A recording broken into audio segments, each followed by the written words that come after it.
Hello అండి అందరికీ welcome to study Adda channel. So ఎలా ఉన్నారు, బాగున్నారా అందరూ? సో అయితే మనం ఈ ఛానల్ ద్వారా జాబ్ నోటిఫికేషన్స్ అలాగే పార్ట్ టైం ప్రైవేట్ జాబ్స్ గురించి అయితే తెలుసుకోవచ్చు. ఎవరైతే ఈ ఛానల్ని ఫస్ట్ టైం చూస్తున్నారో ఈ ఛానల్ సబ్స్క్రైబ్ చేసుకోండి. అలాగే వీడియో నచ్చినట్లయితే లైక్ చేయండి. ఇంకెందుకు ఆలస్యం, వచ్చేయండి ఈరోజు సెషన్ ఏంటో చూసేద్దాం. అయితే ఈ వీడియోలో మనం చర్చించబోయేది ఏంటంటే reserve bank of India assistant recruitment అయితే వెలువడడం జరిగిందండి. దానికి సంబంధించినటువంటి ఎలిజిబిలిటీస్ ఏంటి, అలాగే ఏజ్ లిమిట్ ఏంటి, ఎడ్యుకేషనల్ క్వాలిఫికేషన్స్ ఏంటి అనేది మనం ఈ వీడియోలో చర్చించబోతున్నాం. సో అయితే మీ అందరూ కూడా డిగ్రీ చేసిన వాళ్ళు ఎవరైనా ఉన్నట్లయితే దీనికి తప్పకుండా అప్లై చేయండి. మంచి జాబ్ అండి ఇది. సో డీటెయిల్స్కి చూద్దాం. అయితే చూడండి, reserve bank of India assistant అండి పోస్ట్ నేము. అయితే నోటిఫికేషన్ అనేది ఫిబ్రవరి నుంచి వెలువడడం జరిగింది. అయితే ఇది ఫిబ్రవరి 16వ తారీఖు నుంచి ఈ అప్లికేషన్స్ అనేవి పెట్టుకునే స్టార్టింగ్ తేదీ అండి. అలాగే లాస్ట్ డేట్ వచ్చేసరికి March 8 అండి. అలాగే ఫీజు లాస్ట్ డేట్ కూడా March 8 అండి. అయితే ఇందులో మెయిన్లీ 3 భాగాలుగా ఉంటుందండి ఎగ్జామ్ ప్యాటర్న్ అనేది. అయితే prelims, mains and language proficiency test అయితే ఉంటుంది.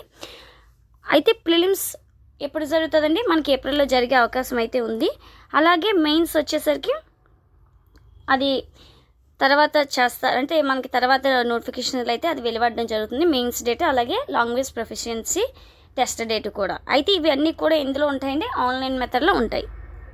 ఇంకా నెక్స్ట్ డీటెయిల్డ్గా ఈ నోటిఫికేషన్ అయితే చూద్దాం.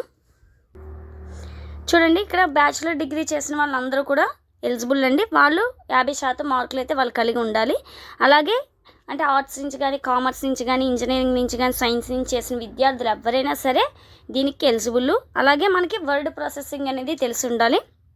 అలాగే స్టేట్ అఫీషియల్ లాంగ్వేజ్ లేదా లోకల్ లాంగ్వేజ్ అనేది అనర్గళంగా మాట్లాడగలిగి ఉండాలి. అంటే ఫర్ ఎగ్జాంపుల్ మనకి APTS వాళ్ళు అప్లై చేశారంటే తెలుగు అనేది అనర్గళంగా వచ్చి ఉండాలి. ఇదండి మనకి ఎడ్యుకేషనల్ క్వాలిఫికేషన్. నెక్స్ట్ చూద్దాం.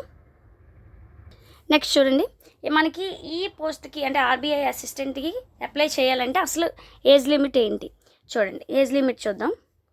20 to 25 ఇయర్స్ ఉండాలి. అంటే ఫిబ్రవరి 1కి 2026కి 28 లేదా 20 సంవత్సరాల మధ్య అయితే ఉండాలి.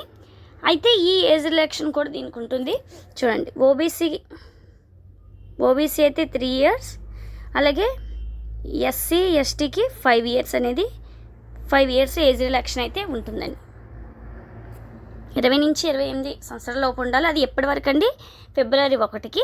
అలాగే ఈ 28 సంవత్సరాలతో పాటు ఓబీసీ కేటగిరీకి ఎవరైతే చెందిన వాళ్ళు ఉంటారో వాళ్ళకి 3 ఇయర్స్ అనేది, అలాగే SC ST వాళ్ళకి 5 ఇయర్స్ అనేది ఏజ్ రిలాక్సేషన్ ఇస్తారు. నెక్స్ట్ చూద్దాం.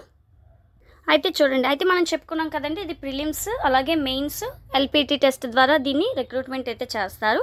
సో ప్రిలిమ్స్ ఎగ్జామ్ అనేది ఆన్లైన్ మోడ్లో ఉంటుంది. అలాగే 60 మినిట్స్ టైం అయితే ఇస్తారు. 100 క్వశ్చన్స్ అంటే 100 మార్కులకి ఉంటుంది. నెక్స్ట్ చూద్దాం. అయితే ఈ ప్రిలిమ్స్ టెస్ట్లో మనకి ఏదైతే సబ్జెక్టులు చదవాలో చూడండి. అయితే ఇందులో ఇంగ్లీష్ అనేది 30 మార్క్స్కి ఉంటుంది, న్యూమరికల్ ఎబిలిటీ 35కి ఉంటుందండి, రీజనింగ్ అనేది 35 మార్క్స్కి ఉంటుంది. దీనిలో నెగిటివ్ మార్కింగ్ కూడా ఉందండి, 1/4 నెగిటివ్ మార్కింగ్ కూడా ఉంది. అయితే మెయిన్ సబ్జెక్ట్స్ ఏంటండి, English, numerical ability and reasoning అయితే ఉంటుంది.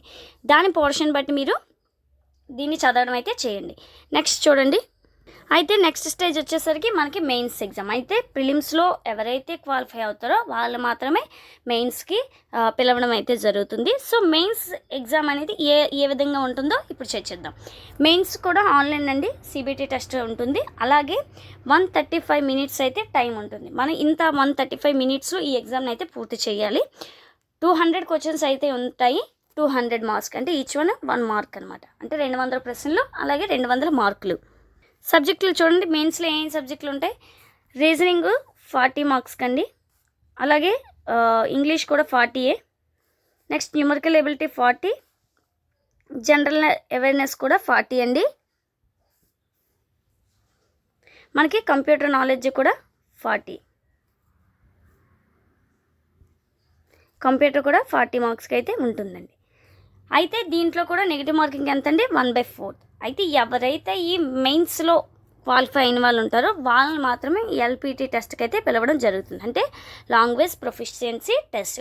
ఒకవేళ మన తెలుగు రాష్ట్రాల ప్రజలు అంటే ఏపీ నుంచి కానీ టీఎస్ నుంచి కానీ విద్యార్థులు ఎవరైతే అప్లై చేస్తారో వాళ్ళకి తెలుగు మీద ఉంటుంది. అలాగే మహారాష్ట్ర వాళ్ళు అప్లై చేస్తే మరాఠీ మీద ఉంటుంది. గుజరాత్ స్టేట్ నుంచి అప్లై చేస్తే గుజరాతీ ఉంటుంది. అలాగా అంటే లోకల్ లాంగ్వేజ్ ఏవైతే ఉందో దాని మీద మనకి ఎంత నైపుణ్యత ఉంది అని తెలుసుకునే టెస్టే మనకి ఈ ఎల్పిటి టెస్ట్. సో ఇదండి ఇవాల్టి సెషన్. సో మరొక సరికొత్త వీడియోతో మీ ముందుకైతే రావడం జరుగుతుంది. సో ఎవరైనా ఫస్ట్ టైం ఈ ఛానల్ చూస్తున్నట్లయితే సబ్స్క్రైబ్ చేసుకోండి. అలాగే వీడియో నచ్చినట్లయితే లైక్ చేయండి. Thank you.